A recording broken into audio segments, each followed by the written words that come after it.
How do we judge whether hip replacement is successful?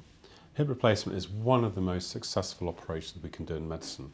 It takes patients who can hardly walk, and within a few weeks they can be walking normally, and they can often, for most patients, be walking normally for the rest of their life. And I judge success in hip replacement is when a patient forgets they've had an operation. They just get back to a normal life and never have to think about the hip, and that is success. If you love skiing and you can't ski because of your hip, and then you can ski again, that is how I judge success. Not whether you can walk to the shops, because people need to do far more things these days, and it's not my job to limit people, it's my job to open up people's horizons again.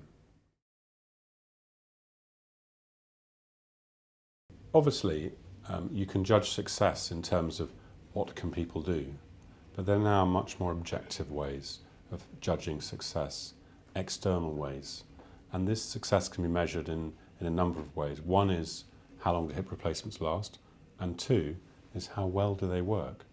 And we judge that by using something called PROMS data, patient-reported outcome measures. And it's a very helpful thing to help patients understand how successful surgery has been.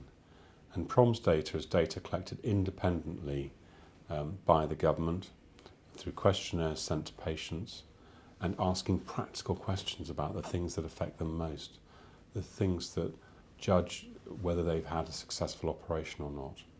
And the wonderful thing about hip replacement surgery is that if it's done properly, 98% of people will report good or excellent results from their PROMS data. And that's really important and really encouraging for the future for patients coming to surgery. Consultants are all made aware of their outcome data, and I think it's really helpful that people can be open and transparent, and patients should be asking consultants, what is your outcome data? What are your revision rates? What are your PROMS outcomes? Because this data is freely available, we're all happy to discuss it, we're all happy to tell you how we can help you and what results we get. The anaesthetic part of your surgery is vitally important. The anaesthetist has a huge role to play both in how I can do the surgery and how you're going to get on later.